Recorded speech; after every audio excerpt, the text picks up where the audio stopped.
Olá, boa noite a todas e a todos. Meu nome é Cíntia Junqueira, eu sou cofundadora da 50-50 Cell Solutions Aprendizagem Socioemocional. Sejam bem-vindas, bem-vindos ao nosso evento Emoções e Convivência em Pauta. No tempo em que estaremos juntos, vamos compartilhar conteúdos sobre diferentes desafios. Os desafios da educação socioemocional, os desafios do ensino médio, os desafios do diálogo família e escola, e ainda os desafios de trazer a teoria para a prática. Eu quero aproveitar agora para apresentar a nossa equipe que estará conosco. João Roberto de Araújo é fundador e orientador de conteúdos da 50-50 Cell Solutions. Karen Kroll é educadora especializada em psicopedagogia e também diretora de produtos da 50-50 Cell Solutions. Boa noite a todos. João Arthur é psicólogo da equipe de criação da 50-50 Cell Solutions. Boa noite a todas, a todos.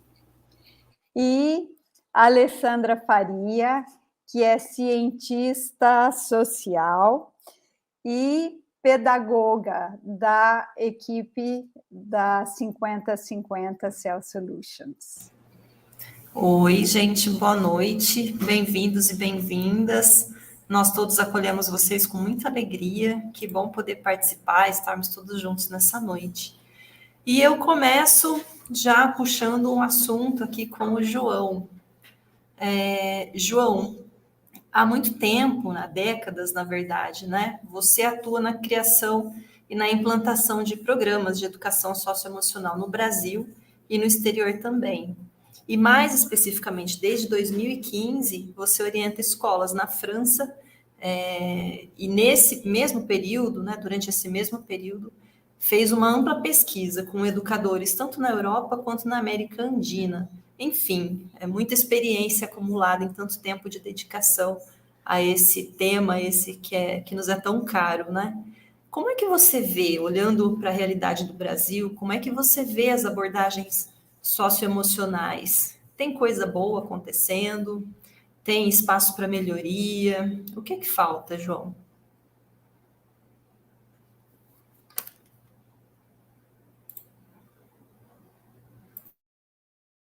Aí um instante. Alê, quando você fala de décadas, você já revela um pouco da minha idade, né? Eu costumo dizer que o melhor do meu currículo sempre é que eu já estou com 77 anos. Mas a colocação que você faz é interessante. Primeiro, eu queria dizer que a educação socioemocional ainda é uma adolescente.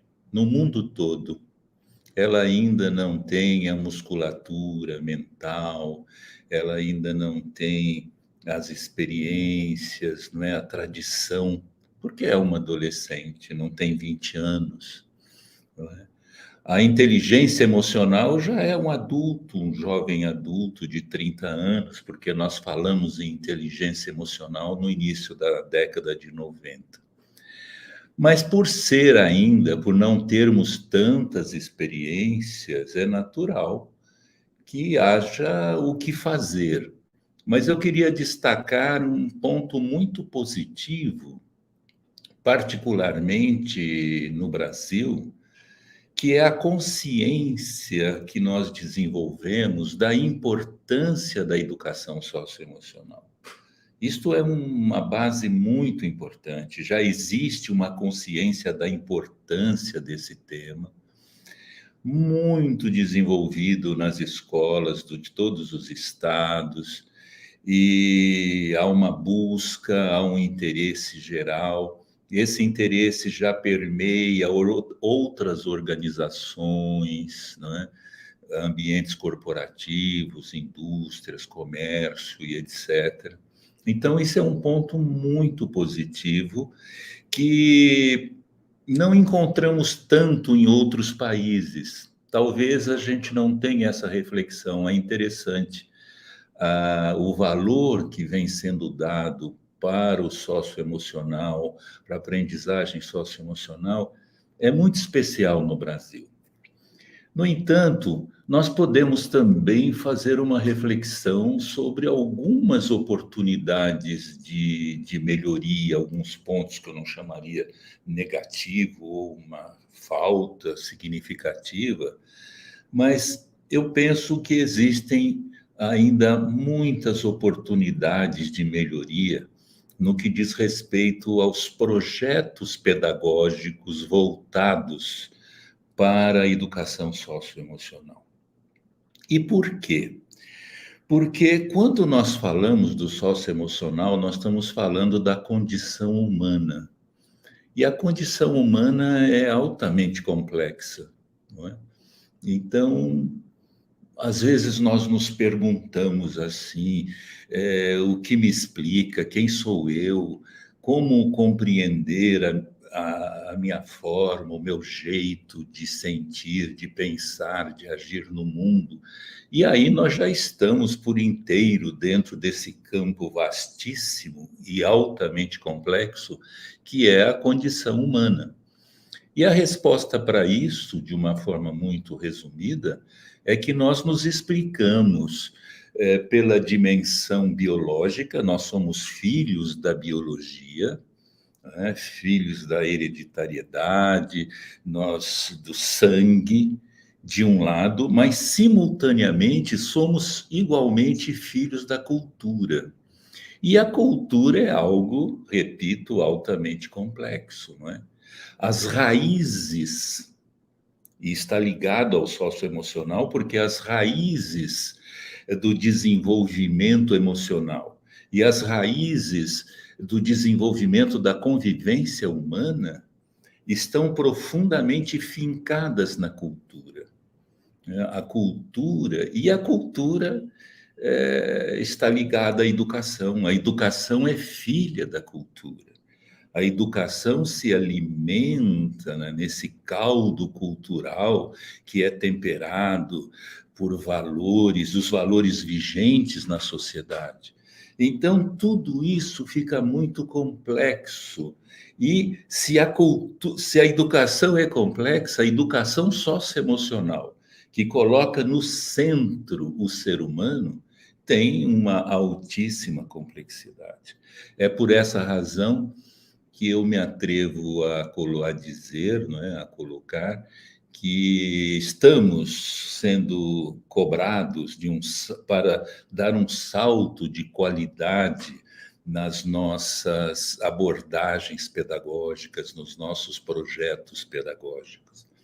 Nesse sentido, eu tenho alertado para alguns cuidados, né? Alguns cuidados, pelo menos ter o cuidado, né? Para nós não termos, para a educação socioemocional, abordagens muito fragmentadas, não é? Nós precisamos, como bem diz o nosso querido Edgar Morin, nós precisamos ter um olhar poliocular, um olhar que consegue olhar o ser humano na sua dimensão de unidade, de espécie humana, mas igualmente olhar para a sua dimensão de diversidade, de profunda diversidade que está no indivíduo. Ou seja, nós somos unidade e diversidade, isso é exatamente o sentido da complexidade. Nós precisamos ter cuidado para não ter abordagens fragmentadas, repito. Nós precisamos ter o cuidado de não ir na direção do simplismo, da autoajuda, às vezes muito bem embalada, né? Sedutoramente embalada. Esses cuidados nós precisamos ter, porque ainda estamos, ainda por despreparo, oferecendo projetos pedagógicos que são reduzidos do ponto de vista das possibilidades de trabalhar com as diversas dimensões do ser humano. Eu tenho apontado, nesse sentido, nesse contexto, algumas direções, alguns caminhos que podem nos orientar para os projetos pedagógicos, para a educação socioemocional. Um ponto está ligado aos conteúdos. Os conteúdos para nós trabalharmos o socioemocional, eles precisam ser mais abrangentes. Eles precisam não só de mais profundidade, mas de mais abrangência. Nós precisamos nos alimentar, nos apropriarmos de conteúdos de fontes diferentes. Tenho repetido muito isso. Não podemos deixar de lado a ciência que explica, é extremamente importante, não é?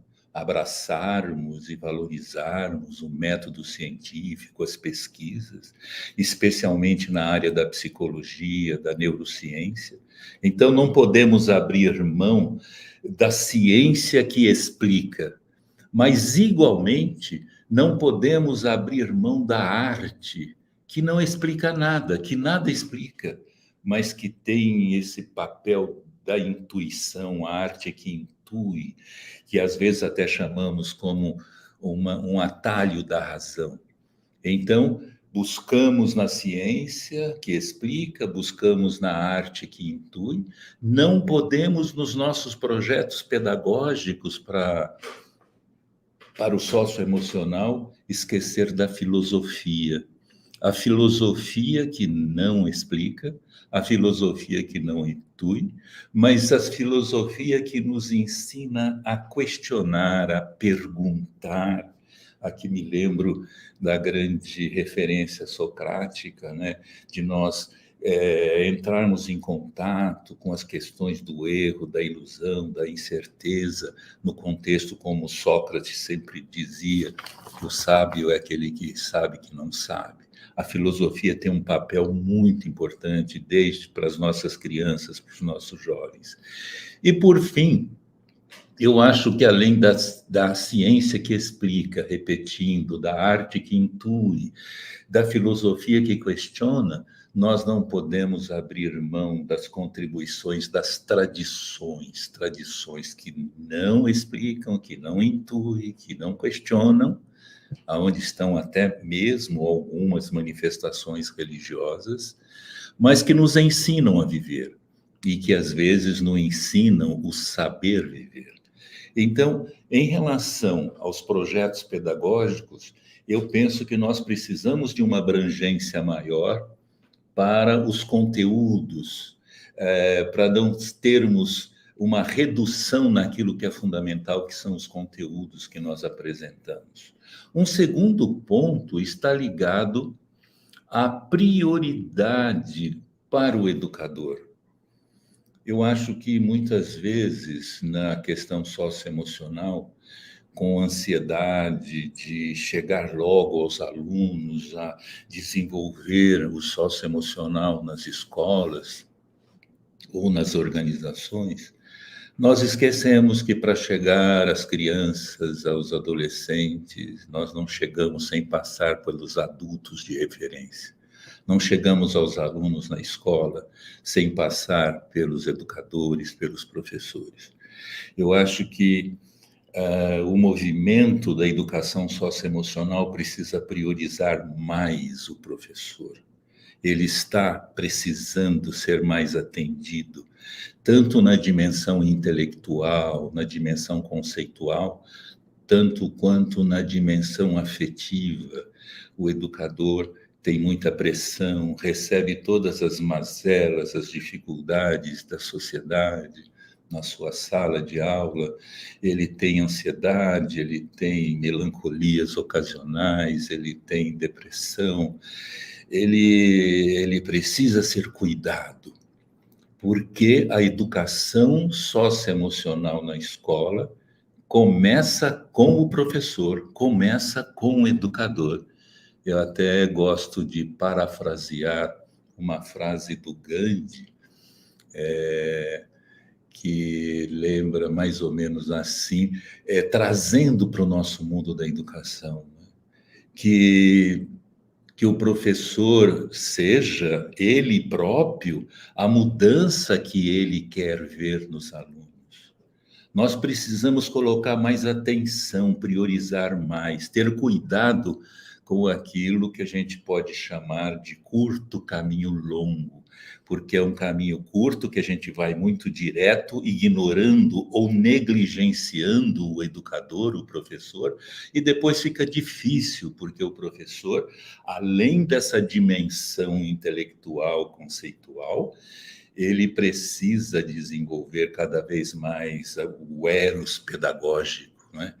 O eros pedagógico é a alma da educação, e particularmente a alma da educação socioemocional.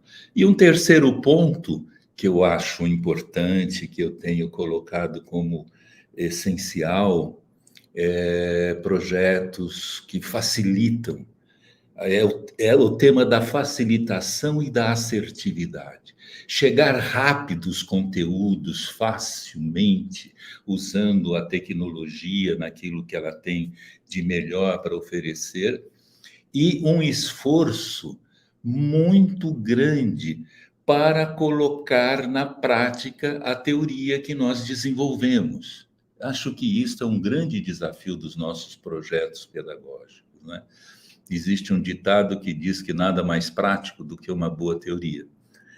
Ele pode até ter a sua verdade, mas nós precisamos demais colocar muito foco em desenvolver vivências práticas, tiradas do cotidiano da maioria das pessoas, para levar para os nossos educadores e para os nossos alunos.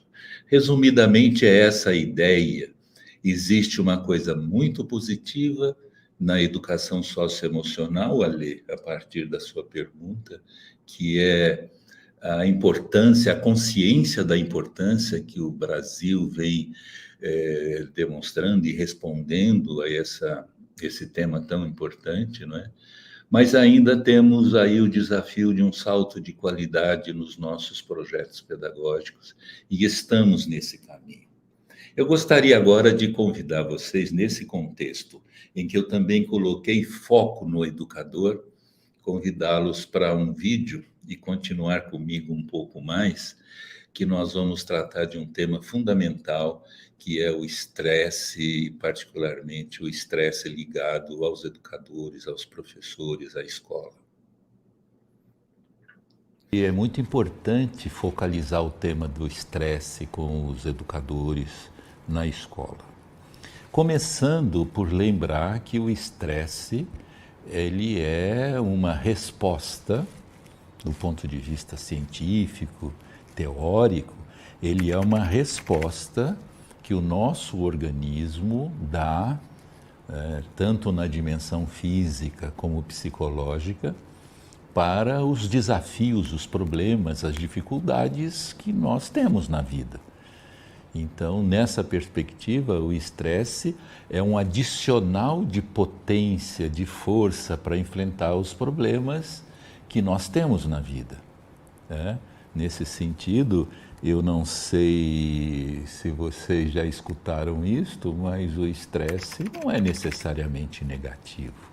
O estresse é uma construção na evolução da vida, que são recursos, não é? Eu gosto da metáfora da zebrinha pastando numa savana africana. Ela está pastando e, de repente, ela nota a presença do seu predador, um leão. Neste momento, a zebrinha tem alterado a sua respiração, os seus batimentos cardíacos, glândulas jogam hormônios na sua corrente sanguínea, há um enrijecimento muscular, há toda uma preparação para a zebrinha fugir.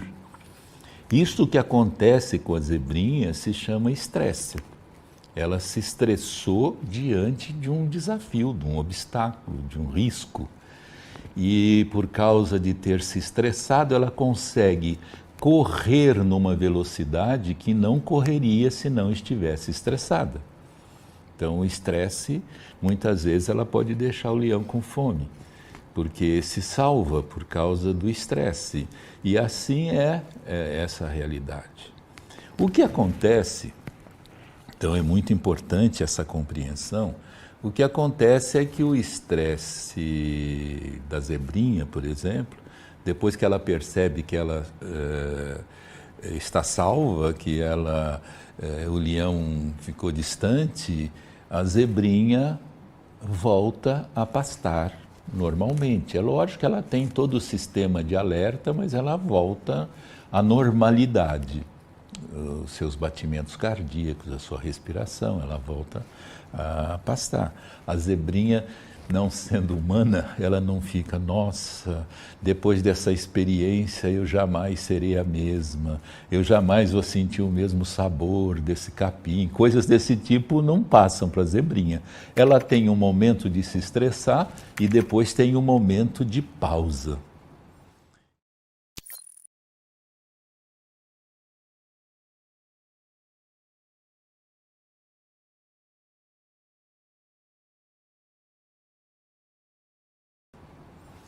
Então, o que eu queria tratar aqui é que se estressar é normal. Você vai se estressar a vida inteira. Vai se estressar com seus alunos, vai se estressar na família, vai se estressar socioprofissionalmente. A pergunta fundamental não é se você tem estresse. A pergunta fundamental é se você tem pausa depois do estresse. Esta é a questão fundamental, porque a saúde significa estresse e pausa, estresse e pausa. Se você não tem pausa, você vai estar diante disso que nós chamamos do estresse patológico, do estresse que pode te dar resfriado, que pode te dar uma doença, que pode produzir um câncer em você. Então é muito importante você questionar como está a sua pausa, não é? Eu tenho tido experiências práticas com professores e com a realidade da mulher, não é? Na educação, mais de 90% são mulheres hoje no ensino fundamental, por exemplo. E essa realidade, né? As mulheres trabalham na escola, trabalham em casa. Tem culturalmente, as pesquisas mostram que a mulher se estressa mais do que o homem. Há pesquisas mostrando que meninas de 9, 12 anos se estressam muito mais do que os meninos da mesma idade. Há uma realidade que sinaliza uma incidência maior de estresse nas mulheres. E tudo indica que não seja por razões biológicas, fisiológicas, são por questões culturais, que a mulher está submetida a pressões culturais de forma de viver que leva a essas dificuldades. Então, nesses encontros com professores, eu sempre percebo o nível altíssimo de estresse, mas não é a questão. É o nível baixíssimo de pausa que os professores têm, que os educadores têm. E a pausa é algo fundamental. Às vezes, os professores pensam que estão tendo pausa quando não, porque às vezes eu pergunto, como é que está a sua pausa? Não, uma vez por ano ou duas a gente vai à praia com a família, e aí eu peço para contar como é a pausa, quando eles contam parece um filme de horror. Um verdadeiro filme de horror. Correu atrás de filho para não se afogar, foi no supermercado cheio de fila, etc. Isso tudo são coisas que a gente deve fazer, tem até um prazer de fazer, tem um sabor, mas não é pausa. Porque o conceito de pausa é um estado pleno de bem-estar físico e psicológico. Na pausa você não pode fazer nenhum esforço, nem que seja pouco tempo. Você precisa organizar um tempo de pausa para equilibrar com o tempo que você fica estressado. Então, é muito comum, vou passear, eu tenho uma pausa que eu vou caminhar no pôr do sol, mas na hora que você vai caminhar, vem 2, 3 filhos, gruda na sua saia e você diz que tem pausa quando não é pausa. O seu marido convida você para jantar fora porque você está muito estressada e pergunta onde quer jantar e você fala, não, você escolhe, você que sabe. Há uma doação excessiva, uma dificuldade, e aqui eu me permito dizer, particularmente das mulheres, de assumir a sua pausa na plenitude. E como elas são o núcleo da educação, a educação do futuro, a educação dos nossos filhos está na mão das mulheres, porque mais de 90% os nossos homens são educados, obviamente, pelas mulheres. E há um nível de estresse muito grande, e isso está muito relacionado com a nossa questão da educação socioemocional, não é? Então, eu fico sempre pensando como é preciso coragem no enfrentamento dessa questão da pausa, porque vai ter que quebrar alguns paradigmas, alguns modelos, para você assegurar a pausa que você precisa ter. E a pausa é sob medida. A pausa não é algo que você vai perguntar para uma outra pessoa. Nós estamos tão distante da possibilidade de pausa que às vezes nós não sabemos sequer qual é a pausa. É como se a gente não soubesse o número do calçado que a gente deve usar. É preciso ter conhecimento da sua necessidade, esse autoconhecimento para dizer, eu preciso ir para o quintal de bermuda larga, eu preciso sair, eu preciso me trancar no quarto, eu preciso fazer isso. Você precisa fazer alguma coisa que você realmente entenda que está atendendo na plenitude sua necessidade física e psicológica. Estar sozinha. Às vezes eu vejo que as pessoas não estão mais sozinhas. Eu acho que se tem um direito fundamental do ser humano é estar sozinho, para se olhar, para se perceber, para refletir, para acalmar. Né? Então é o tempo todo aluno na escola, filho em casa, marido e mais outras demandas e tudo mais, e você não tem pausa. Então o grande desafio é esse. E é muito importante focalizar o tema do estresse. Ah, zebrinha querida, tem muito a nos ensinar, né, sobre a importância de alternar a pausa, de olhar para a gente, essa perspectiva do autocuidado na vida do educador é fundamental. Vamos falar de prática, João. O que a gente pode fazer na prática? Oi, Ale.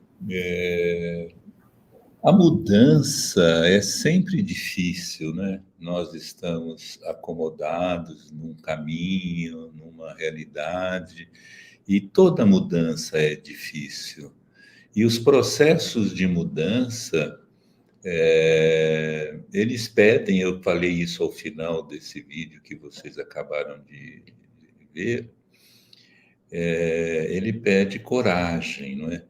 Mas existe uma questão importante, que a mudança, ela primeiro precisa estar ancorada na vontade, não é? Na vontade e na consciência de que, ao mudar, eu vou ter uma vida melhor.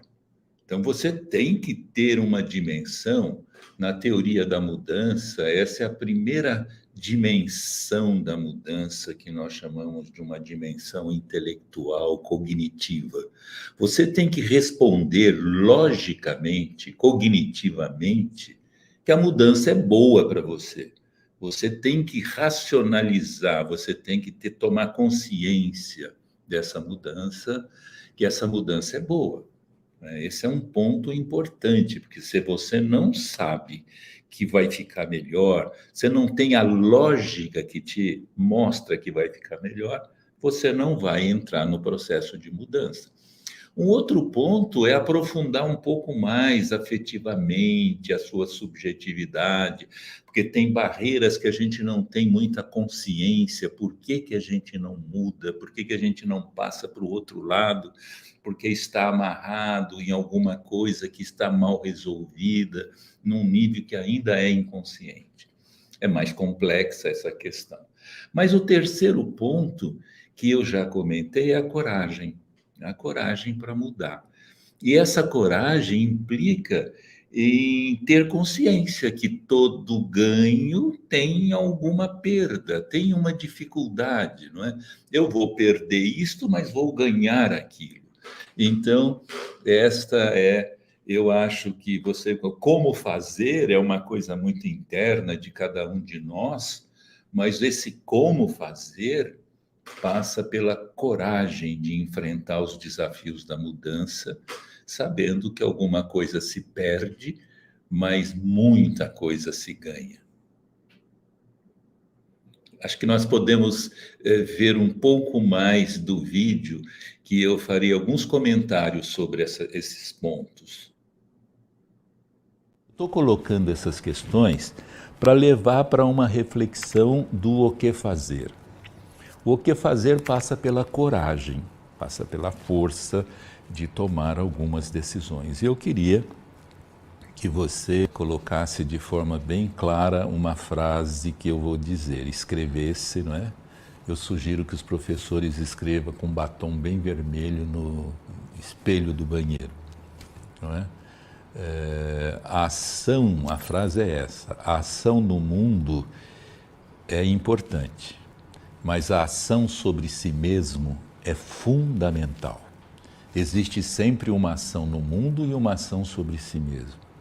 E parece que a cultura, nós falamos muito de cultura, os valores que estão na cultura, eles desprestigiam o cuidar de si mesmo, a ética do amor próprio, do autocuidado, não é? Então, você precisa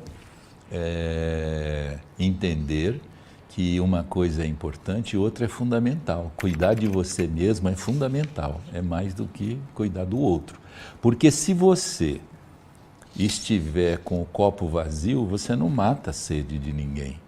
Se você estiver atolado num atoleiro, você não consegue salvar ninguém. Você tem que grudar no barranco, se salvar, depois que você estiver forte, aí você começa a ajudar as pessoas. Então, é extremamente importante essa consciência do investimento na sua pausa. Se eu pudesse, como um passe de mágica, com todas as escolas, todas as secretarias de educação, todos os grupos que eu conheci, se pudesse conseguir uma mágica que todo mundo organizasse a sua pausa, o mundo das escolas ia mudar. Porque nós não podemos desejar que o estresse se reduza, porque vai ter o enfrentamento das dificuldades. Mas é essa dimensão da sua pausa, de você primeiro priorizar a sua pausa e que haja consciência da direção das escolas, das lideranças políticas, que o professor precisa desse cuidado para poder voltar ao, vamos dizer, entre aspas, ao combate depois de uma pausa restauradora, não é? Nesse sentido, é que eu tenho colocado que a cultura tem nos colocado equivocadamente, isso é outra metáfora, tem nos colocado uns seios enormes, né? umas tetas muito grandes, cheias de leite e de mel. E nós andamos pelos corredores da vida muito orgulhosos e muito assim fortes, aparente, uma fortaleza entre aspas, oferecendo o nosso leite, não é? Vem mamar em mim, que aqui tem, e etc, e etc. Porque a sociedade aplausa essas pessoas doadoras. A sociedade nunca pergunta se você está cuidando de você. Pergunta o quanto você está cuidando do outro. E essa é uma armadilha e é também que nasce a partir do equívoco de valor, o equívoco cultural de que não se equilibra, porque se você só vive cuidando do outro, você recebe título de honra, você recebe elogios e tudo mais. Se você estiver cuidando de você, parece que você não é uma pessoa séria. E isto é um equívoco. E que te leva a pagar um preço muito alto, porque com esses seios, com esse leite todo que você dá, se você não cuidar de você, esse leite amarga. E quando esse leite amarga, quem está mamando em você vai reclamar de você que o leite é amargo. E você vai sofrer muito, porque você se doa tanto e ainda o outro vai dizer que é amargo. Essa numa primeira etapa. Numa segunda vai dizer que é amargo e que você não gosta. E o outro não gosta. Você vai sofrer mais, até chegar numa etapa que é muito comum da pessoa chegar para você, esse grande doador, e dizer: o teu leite é amargo, eu não gosto e eu não quero mais. E você vai ser rejeitado. Não é? Você vai levar um solene, desculpe a expressão grosseira, você vai levar um solene pé no traseiro e vai botar a mão na cabeça e vai ecoar um grito que é histórico. Mas como? Eu fiz tudo por você, eu me doei o tempo todo e agora você não gosta, você não quer. E não adianta. E nessa hora vai cair uma compreensão em você que vem pela dor. Ela poderia vir sem uma dor tão algoz como essa, mas vai cair uma compreensão que a coisa melhor que você tem para dar para o outro é você resolvido, é você resolvida. Essa é a melhor coisa que você tem para dar para o outro, não é? É você ser uma pessoa que quando chega, você estando bem resolvida, é agradável, consegue. É por isso que às vezes as pessoas não entendem, porque são trocadas por outras que são mais bem resolvidas. E fala: mas eu lavo, passo e cozinho tão bem. E como é que trocou por alguém que nem faz isso? Então, é porque existe algo que é fundamental no ser humano, que é essa consciência, do cuidado que deve ter com ela mesma para ela estar bem diante do outro. Nada é mais importante do que você estar bem diante. Uma das coisas que mais falta numa escola é um professor que está bem para entrar na sala de aula e se sente bem, mas para fazer isso tem que estar bem, senão vai entrar com aquela carga de amargura, de má resolução, que dificulta e que se soma aos problemas que a classe já traz.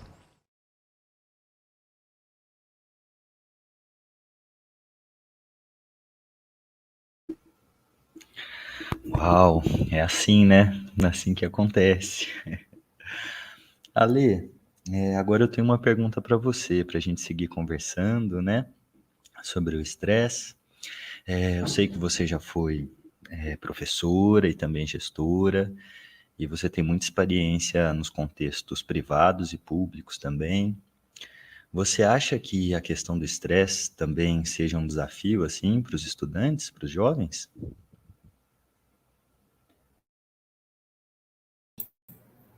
Microfone.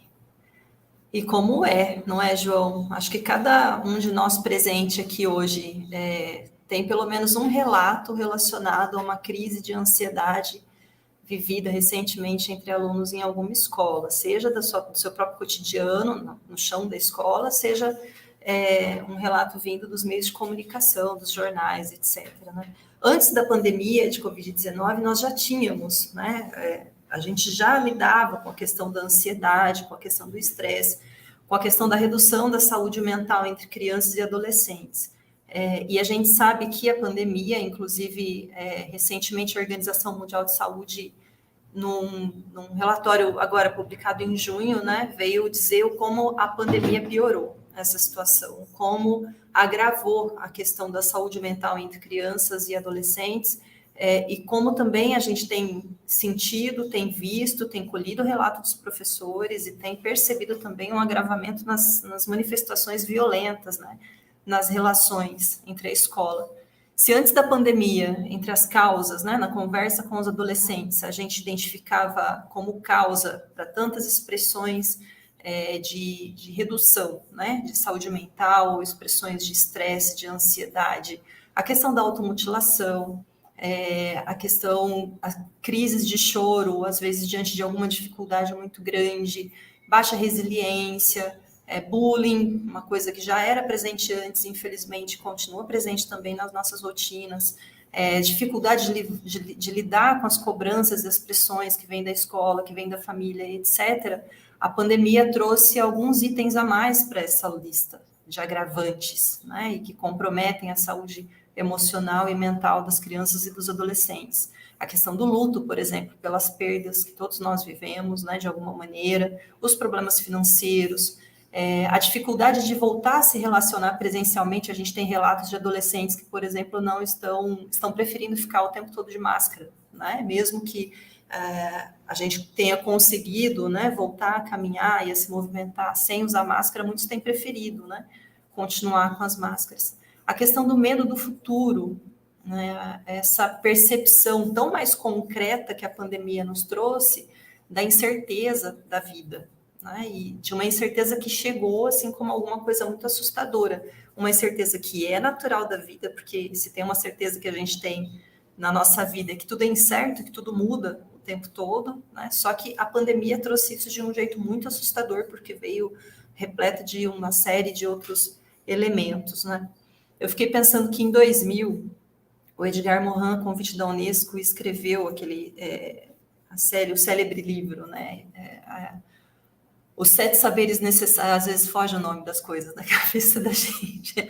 Os 7 saberes necessários à educação do futuro. Eu fico pensando que se a gente, nós todos, né, educadores, educadoras, professores, gestores, escolares, etc., se a gente tivesse estudado esse livrinho lá atrás, e esses anos todos, nós todos, inclusive as crianças e os jovens, teríamos passado por esses anos tão difíceis de pandemia com um pouco mais de tranquilidade. Não seria mais fácil, provavelmente, mas talvez a gente tivesse conseguido lidar com toda essa sensação de inconstância, impermanência e medo de um jeito um pouco mais tranquilo, né? Talvez a nossa experiência fosse um pouco diferente. Mas, João Arthur, retomando a sua pergunta, se o estresse é alguma coisa natural na vida, ele também já se tornou crônico na vida de crianças e adolescentes. E aí eu queria lançar um olhar especial sobre os jovens, né, os adolescentes que fazem parte, que estão vivendo o ensino médio. Por quê? A gente sabe que, infelizmente, para muitos jovens, o ensino médio representa a última etapa da sua formação escolar, né? Portanto, eles estão aí às portas do mercado de trabalho. E tem toda a novidade desse mercado de trabalho, que para muitos pode ser muito assustador, porque não tem experiência, porque sabe que tem uma qualificação um pouco mais baixa e tem que lidar com toda a dinâmica do próprio mercado de trabalho, né? Um ambiente diferente, pessoas diferentes, pessoas dizendo para você fazer coisas que talvez você tenha ainda que aprender a fazer, lidar com a rapidez, né? A urgência de ter que aprender a lidar, né, com essas novidades do mercado de trabalho. Por outro lado, para tantos outros jovens, o ensino médio representa a oportunidade de ingressar numa boa universidade, né? Então, é um período de fazer escolhas e de tomar decisões que são bastante difíceis, né? Se há um tempo atrás a pessoa queria fazer engenharia, ela fazia engenharia civil, engenharia mecânica, hoje tem um monte de engenharias diferentes, né? Qual engenharia eu quero escolher, né? Quantas e quantas profissões, quantas universidades, né? Escolher uma profissão entre tantas, escolher uma vaga num curso concorrido e conseguir entrar nessa vaga, e conseguir conquistar essa vaga, corresponder às expectativas dos próprios pais, corresponder às expectativas da escola quanto a essa escolha, quanto ao próprio desempenho, tanto na rotina, no dia a dia da escola, quanto nos vestibulares. E isso sem mencionar que a gente passa por tudo isso, né? Os jovens estão passando por tudo isso, junto com o seu próprio processo de crescimento pessoal, né? O seu próprio desenvolvimento, o amadurecimento do seu corpo, seus hormônios, a sua mente em ebulição, né? Tudo isso essa meninada continua atravessando. Então, lidar com as pressões sociais, lidar com os conflitos internos e com os padrões impostos de comportamento, de beleza, com a pressão pelo sucesso rápido. Essa é uma novidade dos nossos tempos atuais, né? Não basta ter sucesso, tem que ser um sucesso rápido, né?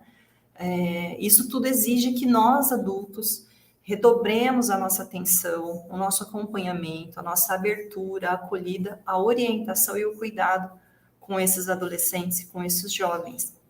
E a gente sabe que é ao longo do ensino médio que os projetos de vida se desenham de uma forma um pouco mais concreta, né? Então, a escola tem uma oportunidade ímpar de contribuir de maneira muito significativa nessa construção. E a educação socioemocional com tudo isso? A educação socioemocional representa uma fonte inesgotável de apoio para os educadores e para os jovens nesse processo. Não como um anexo ao programa escolar ou como um conjunto de conteúdos para ser apresentado à parte, né? Mas como alguma coisa, como um recurso central, como alguma coisa fundamental e que pode estar presente em todo o processo pedagógico da escola, né? A educação socioemocional promove um clima emocional positivo, o que favorece muito a aprendizagem, inclusive a aprendizagem colaborativa, né? O sentido de apoio mútuo, inclusive quando alguém erra, né? Então, a educação socioemocional melhora as relações na escola, reduz a violência, fortalece a autoestima, há sempre muitos benefícios. Mas e na prática, Alessandra? Ok, então a gente levantou aí, né, uma série de dados, uma certa conjuntura que todos nós conhecemos, mas e aí? Na prática, essa educação socioemocional, especialmente no ensino médio, acontece de que maneira, né? Quando, de que jeito isso pode acontecer? Sempre que a gente proporciona atividades que promovem o autoconhecimento, que permitam aos jovens refletir sobre ele mesmo, quem é, o que gosta, do que não gosta, quais são seus valores, o quanto consegue compreender como esse conjunto de valores foi sendo construído ao longo da sua vida. Será que eu tenho consciência dos meus valores ou será que eu só reproduzo aquilo que eu escuto? Como é que eu lido com tantos estímulos ao meu redor, me dizendo, seja isso, faça aquilo, pensa isso, compra aquilo, curta isso, odeia aquilo. Quando a gente ensina aos jovens e às crianças a conhecerem as próprias emoções e também as emoções dos outros, a nomear essas emoções, a perceber como elas se manifestam no nosso próprio corpo, a dar nome para as emoções, né? A diferenciar pensamento de emoção de comportamento. Isso é tão importante porque a gente sabe que as emoções, os pensamentos interferem nas emoções, as emoções interferem no nosso comportamento. Então, quando a gente consegue identificar a diferença entre eles e cuidar das emoções, especialmente as emoções difíceis, nós temos mais chances de ter comportamentos mais construtivos, mesmo diante dos perrengues, né? Mesmo na hora dos paranauês mais difíceis, como a meninada costuma dizer. Quando nós ensinamos a lidar com o erro enquanto uma oportunidade ímpar de aprendizado, não como fonte de vergonha. Como é que no nosso dia a dia a gente ensina as crianças, especialmente os jovens no ensino médio, a lidar com os próprios erros, seja numa atividade escolar, seja com esses erros que a gente comete no nosso relacionamento? Qual o lugar do perdão? Qual o lugar da reparação de um dano causado por um equívoco, um erro, uma falha, alguma coisa que eu fiz e que agora eu tenho a chance de corrigir? Então, a educação socioemocional, ela acontece quando a gente ensina que os conflitos fazem parte da vida, que é possível lidar com os conflitos de maneira assertiva e de maneira construtiva, tanto os nossos conflitos internos, quanto os conflitos que a gente tem na convivência humana, porque conflito nada mais é do que uma diferença, uma divergência de interesses, de vontades, de ideias, de crenças, não é? Acontece quando a gente ensina a lidar com a impermanência e com a incerteza. E aí, já chegando no final, né, dessa minha colocação, o professor Yuval Harari, um historiador israelense, fez uma provocação recentemente num curso que eu tive a chance de assistir, e ele falava sobre as mudanças que estão em curso e que serão cada vez mais rápidas. essas mudanças vão provocar mudanças absurdas na nossa forma de viver. E uma questão que a gente tem que se questionar, que se colocar é: quem é que vai sobreviver? Quem é que vai sofrer com esse mundo que já está em rápida transformação? Quem é que vai passar por isso com menos sofrimento? O que é que faz mais sentido diante desse cenário de grandes e intensas mudanças, né? A gente formar identidades que sejam rígidas, ou a gente formar identidades que sejam como tendas, em que você pega e se muda. E aí, pensando nisso, né, fico pensando nessa perspectiva de que o processo de educação socioemocional, quando olha para esse ser humano em formação de maneira integral, ele também permite a escola desenvolver e ajudar esse jovem a olhar para a própria vida e aprender a gostar da vida, né? Traçar um projeto de vida vai além da escolha profissional. Então, é preciso gostar da vida. Quando eu gosto da vida, eu consigo traçar planos para essa vida, não só para a escolha profissional, mas como um todo. Eu consigo cuidar desse corpo, dessa mente, dessa emoção. Se eu não gosto da vida, é mais fácil fazer o uso abusivo de álcool e outras drogas, é mais fácil ter comportamentos abusivos, comportamentos que arriscam, que colocam a minha vida em risco, às vezes até a vida das outras pessoas também. Então, ter um projeto de vida implica em pensar quem é que eu sou hoje e que pessoa que eu quero ser amanhã, em todos os âmbitos da minha vida. Qual é o meu lugar no mundo? Será que eu quero ficar para sempre nesse lugar? Mas olha, as tendências, os estudos, as pesquisas estão dizendo que esse lugar talvez mude muito rapidamente. O que eu vou fazer se eu precisar trocar de lugar? E aí, pensando nisso, sobre esse lugar que nós ocupamos no mundo, queria trazer para vocês mais um vídeo que, por acaso, é apresentado pelo João Arthur, que é um psicólogo, faz parte da equipe, que daqui a pouco também vai trocar umas palavras conosco, e que ajuda os jovens, né? Um vídeo feito para jovens adolescentes no ensino médio, no qual nós refletimos sobre propósito, sobre sobre que lugar é que nós ocupamos no mundo. Então, queria pedir para colocar o vídeo e que fique aí como uma boa reflexão. Será que o nosso lugar é estanque? Será que vai ser o mesmo para sempre? Que lugar que você, professor, professora, ocupa hoje no mundo? Que lugar gostaria de ocupar?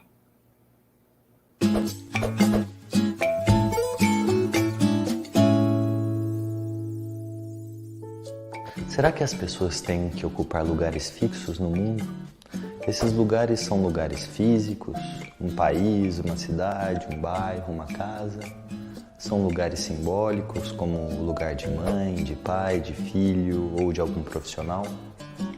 Ou esses lugares têm a ver com propósitos, escolhas, com missões, com as coisas que nos fazem bem e aos outros também? Por que as pessoas buscam seus lugares no mundo e como isso ajuda a dar um sentido à vida? Sabemos que o mundo é complexo e que muda o tempo todo, e que, por outro lado, nós também somos complexos e mudamos o tempo todo. Então, como se orientar na busca por um lugar no mundo que nos faça bem e que nos realize, que nos dê um senso de competência, alegria e de ser útil? As pessoas têm que experimentar, estar abertas a muitas vivências para encontrarem seus lugares no mundo. Como eles podem não durar para sempre, às vezes nossos lugares no mundo mudam e precisamos recalcular as rotas e os planos que fizemos. Talvez não existam lugares fixos para as pessoas, mas algumas perguntas podem ajudar nessa busca. O que você ama fazer? Em que você é bom? No que você tem talento e se acha competente? Pelo que você pode ser pago e do que o mundo precisa? Se conseguirmos encontrar respostas que satisfaçam ao mesmo tempo essas perguntas, é muito mais fácil encontrar um lugar no mundo que não satisfaça só a gente, mas também faça bem para as pessoas à nossa volta e ao próprio planeta. Isso nos dá um senso de competência, de realização, felicidade e propósito. Qual será o seu lugar no mundo?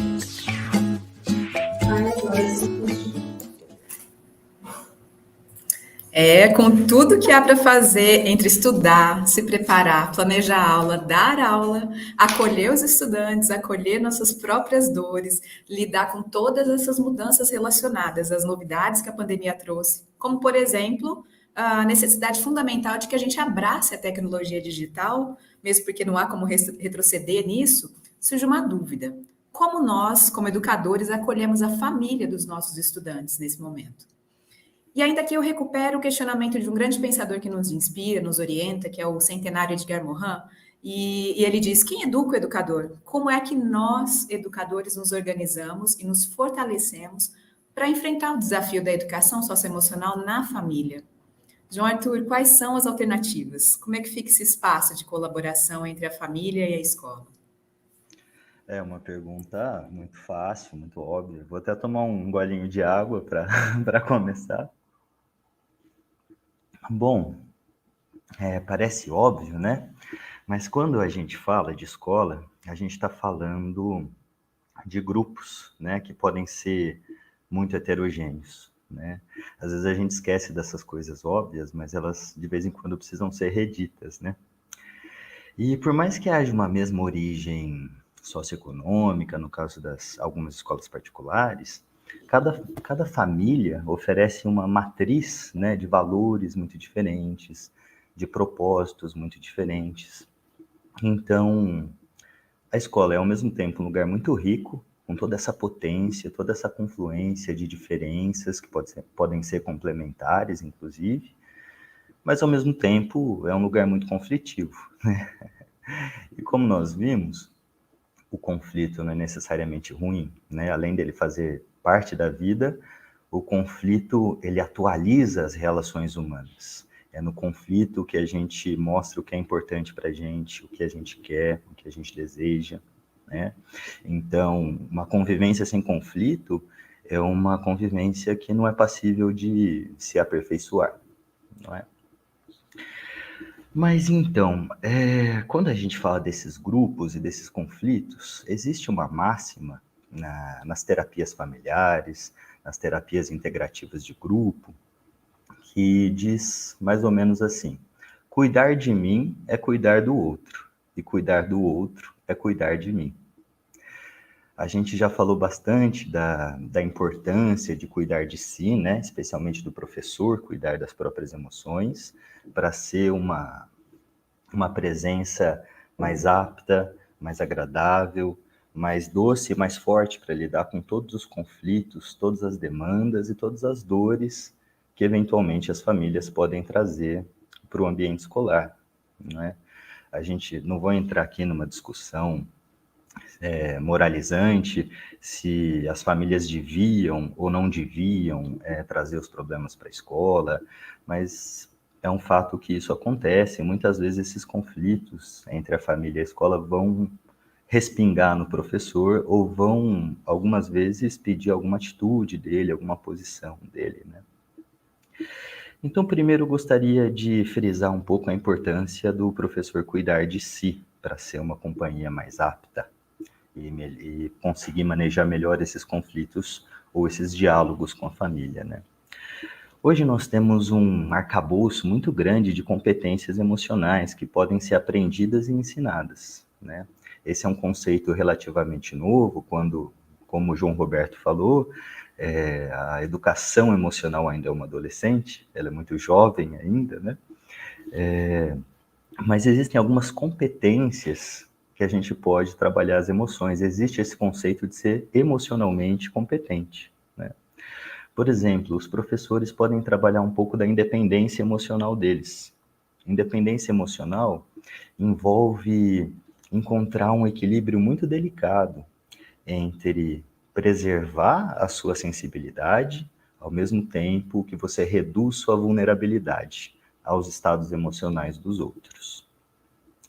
Então, isso quer dizer o seguinte: você precisa, ao mesmo tempo, preservar sua sensibilidade para identificar os estados emocionais dos educandos, saber como conversar com eles, saber mais ou menos como eles estão sentindo, perguntar, notar coisas diferentes, notar sinais importantes em alguns alunos.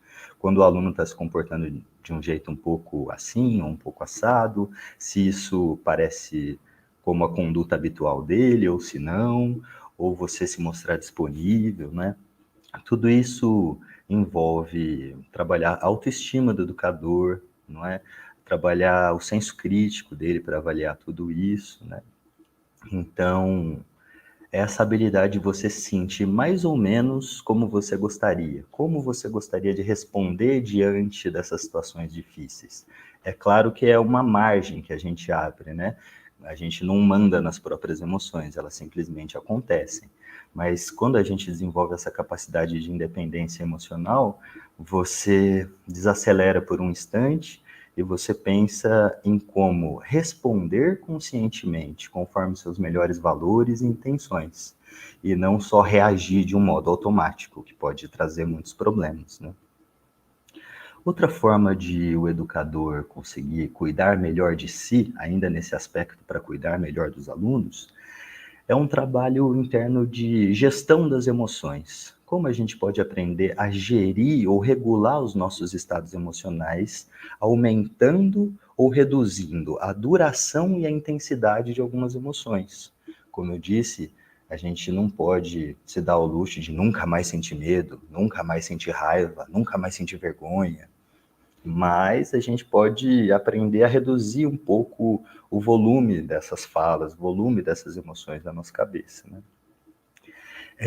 Como a gente aprende a fazer isso, né? Como a gente aprende a se acalmar? Como a gente aprende a prestar atenção nos próprios estados emocionais? É uma coisa que a gente sempre vive pedindo dos alunos, né? Se acalmem, prestem atenção. Uma forma de fazer isso, dentre muitas, são as práticas de mindfulness ou de atenção plena. Elas são práticas, são rotinas de exercícios respiratórios muito simples, separa uns 5, 10 minutinhos por dia, e já tem muitos estudos em muitas faculdades renomadas que produzem material e conhecimento sobre saúde mental, promoção de saúde mental e até de educação, que com apenas 4 semanas desses exercícios regulares, né, tem que ser todo dia, os neurocientistas medem a atividade elétrica no cérebro e observam um aumento de algumas estruturas cerebrais relacionadas à contenção de impulso, à tomada de decisão, não é? Adiar gratificações, então conseguir descolar um pouco as compulsões de gratificação imediata, né, que podem ter a ver com comportamentos de abuso, podem ter a ver com questões de transtorno alimentar, por exemplo, entre muitas outras coisas, né? E você aprende mais do que isso, né? Retomando a fala da Lê, né? Os pensamentos afetam nossas emoções e as emoções afetam nosso comportamento.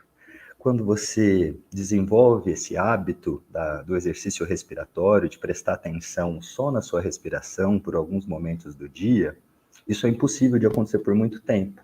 Então você vai começar a pensar em outras coisas, na roupa do varal, no almoço que você tem que fazer, se vai chover, se não vai chover. Então você consegue perceber um fluxo de pensamento, uma tagarelice verbal na sua cabeça. Então você consegue observar esse fluxo mais de longe, é uma habilidade sofisticada que a gente chama de metacognição, é a habilidade de pensar sobre o pensar. E eu tinha uma professora de mindfulness que ela falava assim, seu pensamento. Seu pensamento. Quando um pensamento chegava, ela identificava que ele estava chegando. Muitas vezes nossos pensamentos vêm automaticamente, né? E vêm de uma forma um pouco disfuncional, que fazem a gente ter uma série de reações emocionais. Além disso, os exercícios de mindfulness e de regulação e gestão das emoções, ou mindfulness ou atenção plena, né? Eles podem diminuir a resposta fisiológica de algumas emoções. Então, por exemplo, quando você aprende a controlar a sua respiração, a respirar de uma forma diafragmática, né, estufando bastante a barriga, de uma forma pausada, calma, você reduz a intensidade de algumas respostas, como taquicardia, sudorese. E o corpo, ele é muito fascinante porque ele é uma via de mão dupla, né? Se você consegue controlar sua respiração, controlar um pouco seu corpo, a sua mente acompanha esse movimento e reduz também um pouco da intensidade do estado emocional desconfortável que você eventualmente pode estar sentindo, né? Bom, a gente também pode falar sobre formas de estimular a empatia, né, do professor, né? Infelizmente, a gente vê muitos casos de burnout na escola, né? Dos docentes, do corpo docente, E isso decorre de um certo desligamento, né? De um certo desligamento por uma questão defensiva mesmo, né?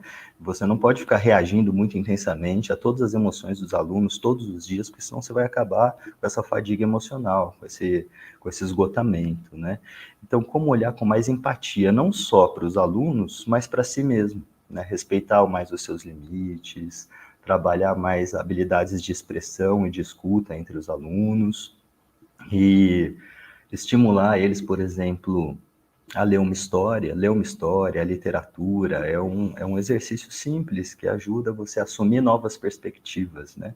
A empatia pode ser definida genericamente como a capacidade de assumir a perspectiva, o lugar do outro, né? Sentir como se fosse a pele do outro, usar os olhos do outro, como será que ele sente e vive essa situação, e conseguir compartilhar essa vivência com ele, né? Estar lá para ele, para viver isso junto, né? Isso pode ser feito através de muitas habilidades sociais, de mediação de conflito, entre muitas outras coisas. Mas eu acho que falei o suficiente sobre como o professor cuida de si, e a gente está sendo até um pouco redundante, né? Já falamos sobre a questão do estresse. Agora vamos para outra parte da máxima, né? A primeira parte da máxima é cuidar de mim, é cuidar do outro, e a segunda parte é cuidar do outro, é cuidar de mim. Quando a gente fala de como a gente pode cuidar melhor dos outros, principalmente da comunidade escolar, a gente tem que pensar como anda essa comunicação, né? Como anda o diálogo família-escola, como anda o uso da linguagem entre os professores, né? Novamente, eu não vou entrar aqui num julgamento moralizador, porque esse é um dos princípios da comunicação não violenta, uma das nossas estratégias de mediação de conflitos. Mas como é que será que o corpo docente, as portas fechadas, numa reunião pedagógica, como é que será que nós descrevemos essas famílias, né? Será que a gente descreve essas famílias de uma forma construtiva, de uma forma edificante? A linguagem nunca é inocente, a linguagem ela produz efeitos, ela abre ou fecha possibilidades, não é? Então, à medida que eu vou adjetivando, usando uma linguagem que denota culpa, erro, e essas coisas, o convite para a mudança não acontece, porque essas realidades, essas identidades estão cristalizadas, né? Se a família é assim, ou se o educando é assim, e pronto, acabou, o diálogo acabou, não existe possibilidades para convidar a mudança para acontecer, né? Mas a gente também pode olhar e descrever com mais riqueza, a gente pode descrever também, quando a gente usa a linguagem, os recursos dessa família, né? O que eles fazem que já funciona, o que eles fazem que está dando certo, né? E descrever tão ricamente esses recursos, com um olhar mais generativo, né? Mais compassivo, quanto a gente costuma descrever a portas fechadas ou falar sobre os problemas deles, né? Existe nessa perspectiva uma pesquisa muito interessante feita pelo O.G. Harvey, da Universidade do Colorado, essa perspectiva ainda da comunicação não violenta, que é uma técnica de mediação de conflitos, que ele tabulou o uso da linguagem em muitas línguas diferentes, né? Então ele viu quantos adjetivos tinha no inglês, quais eram esses adjetivos, quantos adjetivos tem no francês, quais eram esses adjetivos, quantos tem no espanhol e assim por diante. E ele constatou que quanto mais adjetivos tiver numa língua que classificam as pessoas em termos de boas ou ruins, merecedoras, não merecedoras, competentes, incompetentes, maior a incidência de violência. Então, como eu disse, a linguagem não é inocente, né? A árvore genealógica da violência, a violência que muitas vezes explode, a gente vê na forma de conflito, de briga, de adolescentes em conflito físico, ou até mais grave do que isso, ela nasce, as raízes são relacionais, né? Nasce na linguagem, né? Então, comunicação não violenta é um jeito diferente de falar e ouvir, é um jeito em que eu evito julgamentos moralizadores sobre as pessoas, eu evito qualificá-las, e eu falo só sobre fatos, sentimentos, necessidades e faço pedidos, né? Não vai dar tempo de aprofundar muito sobre isso aqui ainda, mas é um jeito de conversar diferente, porque ele muda o foco da conversa, de quem está certo, quem está errado, quem merece ser punido, quem merece ser recompensado, para os sentimentos e necessidades de todos, o que todos sentem, o que todos precisam. É uma diferença radical, assim, a energia da conversa vai para lugares muito mais generativos, muito mais produtivos, né? Então, eu gostaria de dar um exemplo rápido aqui de como a gente costuma conversar geralmente quando a gente está em casa. Não sei se vocês conversam assim na escola de vocês, mas nós temos 4 jeitos de falar e de ouvir que a comunicação não violenta descreve ricamente, né? Os 2 primeiros são os jeitos mais habituais e mais inconscientes com que a gente responde no dia a dia, né? O primeiro é rebater. Então, quando alguém me critica, quando alguém faz uma acusação, quando alguém me culpa de alguma coisa, meu primeiro instinto pode ser rebater essa crítica, rebater essa observação, essa qualificação, e falar assim, eu não sou assim, quem é assim é você é assim, assim, assado, você que está errado, pererê parará. Quando eu localizo o erro no outro, é muito provável que eu sinta raiva, porque o outro está errado e não eu. E quando eu sinto raiva, a violência se torna uma alternativa muito atraente, não é? Outro modo também inconsciente, também não ideal de se comunicar, que a gente observa muito em contextos grupais, especialmente nas escolas, é o que você não rebate, você veste a carapuça, você se identifica com essa crítica.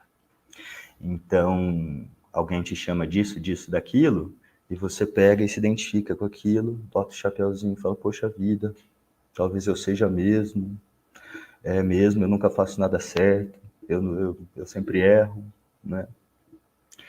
Quando você pega a culpa para si, é muito provável que você se sinta triste, culpado, deprimido, com medo, esses estados emocionais desagradáveis, né, que a gente tem que aprender a regular. Porém, a CNV, a comunicação não violenta, ela convida a gente a falar e ouvir de formas diferentes. Então, quando alguém... desculpe, esbarrei numa coisa aqui. Quando alguém me faz uma crítica, me culpabiliza de algo, me chama disso, daquilo, tenta me colocar um rótulo, eu posso oferecer empatia para essa pessoa. Isso é um treino, tá, gente? Comunicação não violenta, ela não acontece assim de um dia para a noite. Isso envolve bastante prática. Mas é uma prática de escuta que você consegue ouvir além da crítica. Você consegue ouvir o que a pessoa está dizendo, por piores os nomes que te chamem, você consegue ouvir o que ela sente e o que ela precisa. E você começa a colocar isso para ela, né? Quando você faz isso, você responde de um lugar muito diferente, que costuma dissolver bastante as resistências e a agressividade, né? E a violência. Lembrando que a agressividade nem sempre é negativa. Às vezes, os estudantes, os professores precisam de agressividade em termos de força, de paixão, de vigor, né? A gente pode ser forte e doce ao mesmo tempo. Então, eu posso oferecer empatia quando eu recebo uma crítica, olha só, quando alguém tenta me culpabilizar de algo. Ou, como a gente nem sempre consegue oferecer empatia o tempo todo, tem dias que a gente não está tão bem assim, a gente pode receber empatia de nós mesmos. Olha só. Então, quando alguém vem me criticar, vem me culpabilizar de algo, o 4º jeito de se comunicar é dizer, olha, quando você diz isso de mim, eu me sinto assim, assim, assado, porque eu preciso disso. Será que você poderia fazer tal coisa? E aí vem um pedido. Então, tudo parece um pouco abstrato, porque a gente é treinado numa forma totalmente diferente de comunicação, né? Que é uma comunicação que tende a culpabilizar as pessoas, que tende a localizar os erros ou em um ou em outro. Alguém tem que vencer, alguém tem que estar certo, alguém tem que estar errado. Alguém tem que ser punido, alguém tem que ser recompensado. A gente é educado para pensar nesses termos, né? Mas é uma mudança muito radical, porque quando os educandos e toda a comunidade escolar começam a perceber que você se preocupa tanto com os sentimentos e necessidades deles, quanto com as suas próprias, você cria um campo de confiança mútua que a longo e médio prazo começa a mudar muito a cultura escolar. Você abre muito mais espaço para cooperação, para uma escuta sincera, para uma fala sincera, e você dissolve as resistências de uma forma muito impressionante. Comunicação não violenta não é uma coisa que nasceu necessariamente nas escolas, é um recurso de mediação de conflito internacional, muito conhecido, consagrado, já foi usado em zonas de guerra, com famílias enlutadas, em Israel e Palestina, que é um conflito secular, né, histórico, muito antigo. Imagina você colocar famílias enlutadas que perderam entes queridos da guerra em um lado e de outro, e ensinar eles a conversarem assim, dessa forma, sem críticas, sem julgamentos, mas só falando de necessidades, fazendo pedidos, falando de sentimentos, né? E também é usado em Serra Leoa, no Kosovo, no leste europeu. Aqui na América Latina nós temos documentação de uso na Colômbia para negociação com as Farc. Então é um recurso assim muito testado, muito utilizado e muito potente, assim, quando a gente fala de mediação de conflitos, de gerar uma comunicação mais colaborativa, mais compassiva, né, que faz a nossa compaixão natural florescer. A gente consegue olhar o sofrimento e as críticas dos outros com olhos melhores, assim, com olhos que vão para além das críticas, né? A gente direciona a energia para o que realmente importa. Acho que é uma coisa que é uma aprendizagem, né? Quem educa o educador, Karen, se perguntou, mas é uma aprendizagem, assim, a gente não aprende do dia para a noite, é como aprender uma língua nova, é como aprender inglês, aprender espanhol, a gente precisa de treino, tentativas e erros, né? Mas como diz o poeta, né, o Djavan, se errar por amor, Deus abençoa, né? Então, quando os educadores eles têm acesso a esses recursos, são formadas comunidades de aprendizagem espontâneas, e eles mesmos vão trocando relatos, vão trocando experiências, vão trocando recursos, e eu sempre acompanho com muito entusiasmo, muito fascínio, assim, os relatos, porque quando você faz uma mudança que é suficientemente diferente, muitas coisas acontecem, né? Nesse espírito de saber de tentativas e erros e de criar comunidades de aprendizagem e de saber que nós não somos perfeitos e não vamos começar acertando logo de começo, gostaria de falar um pouco sobre essa perspectiva, que é a perspectiva do perdão. Então, vou chamar um videozinho para a gente conversar um pouco e refletir um pouco sobre isso.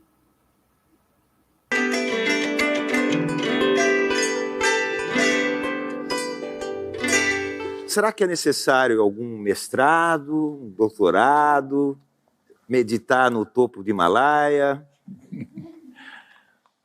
É claro que tudo isso pode ajudar, porém, será superficial se a pessoa não desenvolver a virtude fundamental da vida, a bondade. A bondade que nós vimos do Pai nessa cena. A bondade é a virtude cardial do ser humano, a melhor educadora. E nós precisamos compreender melhor o que é bondade. Quem sabe o teatro das emoções possa nos ajudar.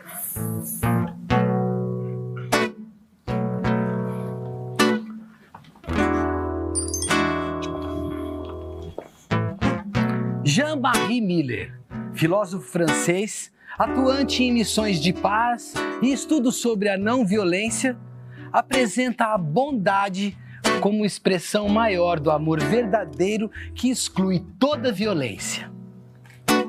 Esse importante pacifista apresenta a bondade assim. A bondade recusa todo gênero de discriminação em relação às pessoas. Ela se mostra atenciosa para com todos.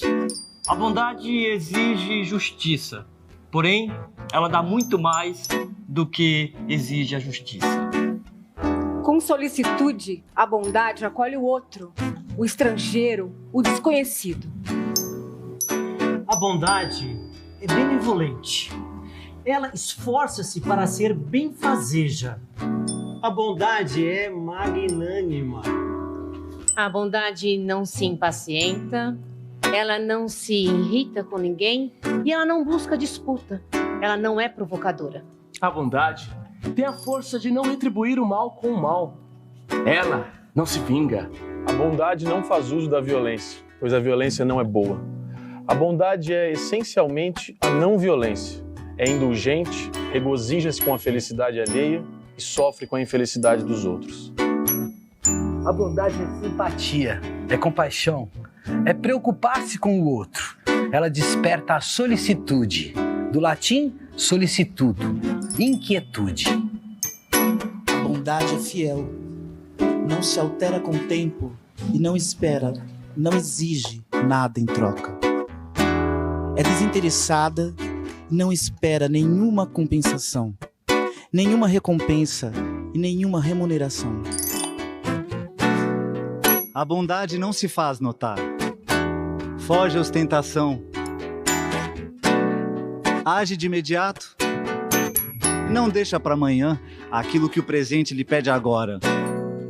A bondade toma a defesa dos mais fracos e dos mais desfavorecidos.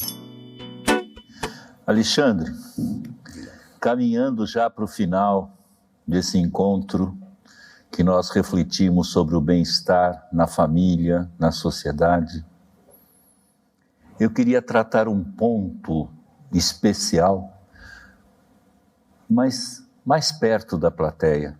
Você me acompanha até lá? Com certeza.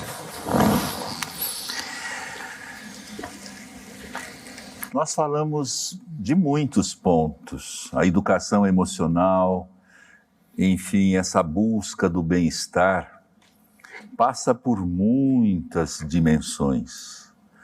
Mas existe uma pérola que eu gostaria que ficasse muito forte para vocês.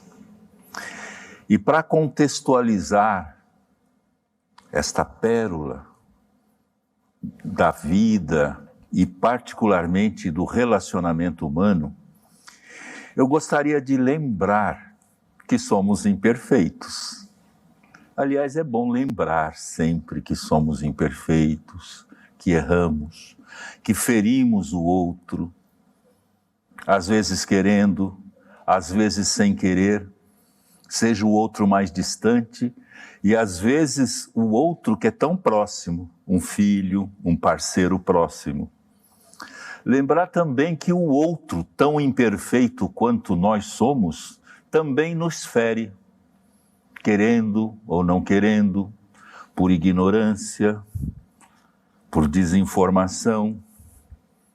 E neste contexto de imperfeição humana, esta pérola se chama perdão. O perdão é que nos coloca em harmonia com a nossa imperfeição. Quando não perdoamos, nós estamos contra a própria natureza humana. Quem sabe equivocadamente pensando que somos perfeitos, que só o outro erra e não nós mesmos. O perdão é uma bênção, mas não é uma bênção que você faz só para o outro, é uma bênção para você mesmo. O perdão não liberta só o outro, o perdão, antes de tudo, te liberta, te livra das amarras do passado, dos grilhões do passado. O perdão é liberdade. O perdão é aposta no futuro. Nós precisamos urgentemente, e se é urgente a partir desse instante, é ensinar nossas crianças a perdoar. Mesmo que nós não consigamos, mas vamos deixar esse tesouro para as nossas crianças, para elas se sentirem mais leves.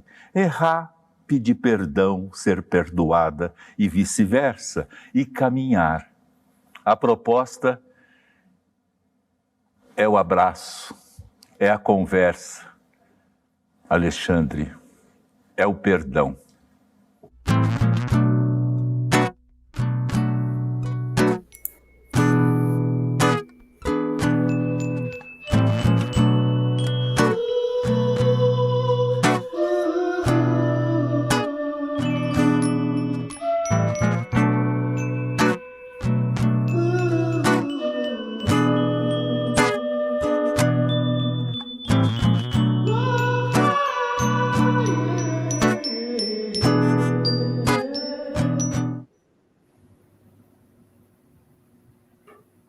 Karen. Diga lá, João. Um outro tema para nós encerrarmos essa noite tão agradável aqui para nós. Nós sabemos que tecnologia demais, quando a tecnologia é demais, quando ela é usada indiscriminadamente, de forma indisciplinada, não é uma boa coisa. Nos satura, nos incomoda. Mas nós sabemos também que a tecnologia opera coisas maravilhosas na nossa vida. Não é possível mais pensar, negligenciar a tecnologia. Como nós falamos tanto da educação socioemocional, no seu olhar, como é que a gente pode usar a tecnologia como apoio, numa resposta eficaz e interessante para os nossos desafios socioemocionais, Karen? Bom, João, essa questão ela tem muitos lados, ela tem muitos ângulos a se considerar. E eu vou iniciar a resposta à sua pergunta com um exemplo prático de como a tecnologia digital pode contribuir para facilitar essa comunicação pedagógica a respeito de temas relacionados à educação socioemocional. Vamos conferir, pessoal?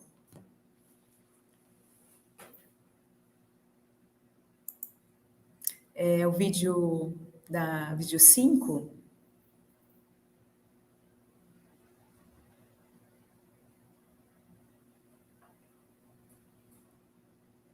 Isabel, verdades e mentiras no Instagram.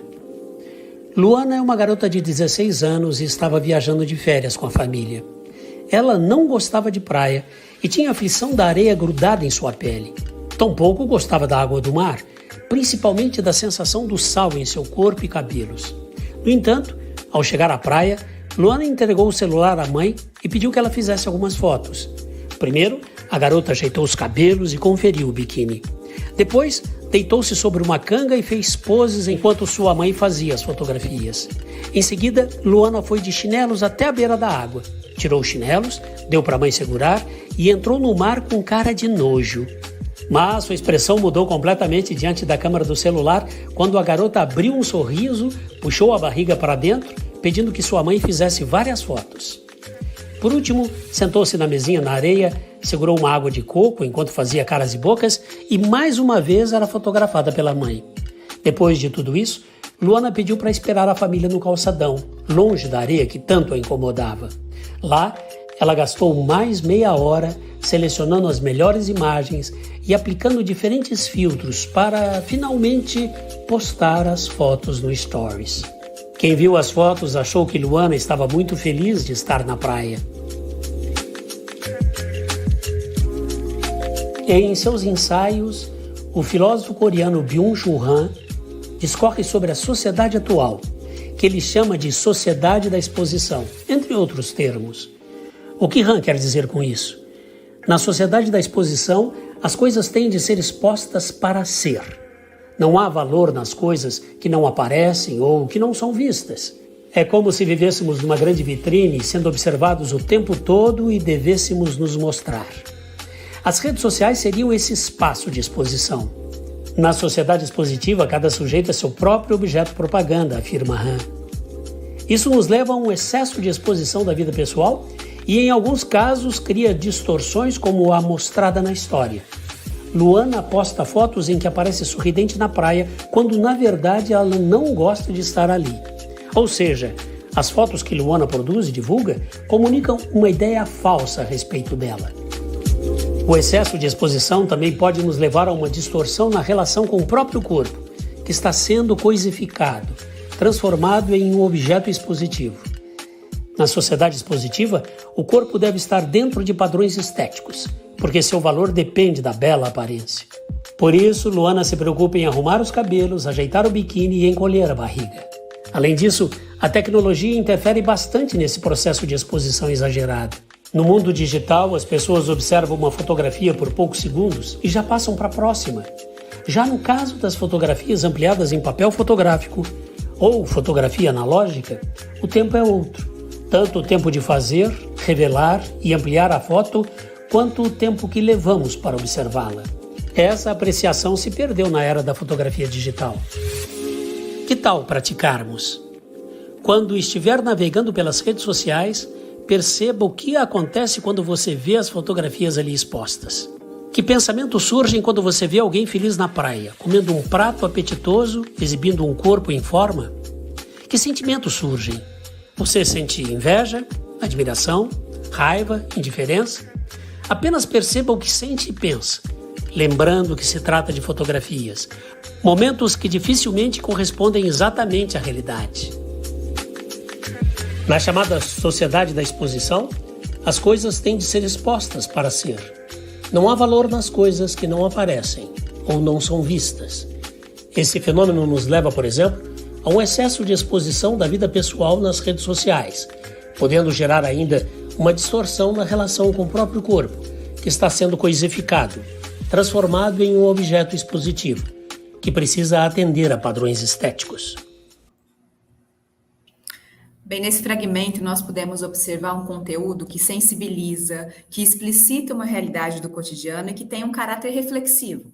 Ele trabalhou temas como autoimagem, culto ao corpo, trabalhou as redes sociais e tudo de uma maneira intencional com os recursos de uso de tecnologia digital. Então, dessa maneira, nós podemos dizer que esse conteúdo ele cumpriu um processo de educação socioemocional. E a boa notícia que eu tenho para dar para vocês é que essa tradução de conceitos e competências socioemocionais em situações cotidianas, para facilitar a vida dos educadores, já é uma realidade. Surgiu aqui no Brasil uma solução educacional muito inovadora, que em forma de aplicativo, e esse aplicativo ele traz centenas de conteúdos como esse, e com práticas de educação socioemocional na palma da mão. Vocês vão ver aqui ao lado um vídeo agora, um pouquinho sobre esse aplicativo, e o nome dele é Be Now. Be Now vem do inglês ser e estar agora, presente ao momento presente. Então, nesse vídeo que vocês estão observando, estão aparecendo algumas das funcionalidades desse aplicativo que foram desenvolvidas para facilitar a nossa vida em sala de aula. Né? O Be Now, ele cumpre, inclusive, uma função muito importante que vale chamar a atenção aqui de todos nós. Ele é uma formação continuada para o educador. Ele traz toda essa teoria da educação socioemocional traduzida em gotas de sabedoria. A que nós chamamos dentro do aplicativo de drops, ou seja, no coração do aplicativo, nós temos histórias curtas sobre o dia a dia da maioria das pessoas que trabalham todas as competências socioemocionais e ainda ampliam o repertório do educador com o que a gente chama de saber viver, que nada mais é do que o resultado do bom desenvolvimento e do bom uso de todas essas competências socioemocionais, né? No aplicativo, além de se poder ler ou escutar esses drops, essas histórias, a gente tem uma cerejinha do bolo para o educador. Cada um deles, cada um dos drops, traz sugestões de práticas para crianças, pré-adolescentes e adolescentes. Ou seja, a gente amplia o espaço pedagógico dessa formação continuada com práticas para desenvolver todos esses temas com os alunos de diferentes faixas etárias com que a gente lida no dia a dia. Eu deixo a vocês um convite para que conheçam o aplicativo Be Now. Ele está disponível por 30 dias gratuitos, tanto para quem usa Android quanto para quem usa iOS. E agora, no espaço de tempo de apenas 1 minuto, eu gostaria de convidar vocês a conhecer o nosso propósito. Tudo começou com um sonho de paz pessoal e da redução da violência na convivência humana. A partir daí, foram décadas de estudo e criação de projetos voltados ao autoconhecimento e às habilidades de convivência. Veio o contato com diferentes culturas, olhar para o mundo, pesquisas com educadores e lideranças na Europa e na América. Em seguida, a experiência com escolas francesas. Assim nasceu uma organização na França, em Paris, que logo se estabeleceu também no Brasil. Seu nome, 50-50 Cell Solutions Aprendizagem Socioemocional, explicita o seu propósito: fazer a muitas mãos, meio a meio, privilegiar o diálogo e a cooperação, encontrar bases comuns de interesse. Por isso, busca contribuir para sensibilizar 50% da população mundial para a compreensão e para a gestão emocional até o ano de 2050. Seu propósito está alinhado aos nobres propósitos dos organismos internacionais. Estamos olhando para o maior desafio deste século, o bem-estar subjetivo, a redução do mal-estar psicológico que se instalou na sociedade contemporânea. Já sabemos que a educação socioemocional é importante. Agora, é preciso oferecer melhores projetos para o seu desenvolvimento. Conheça as nossas soluções.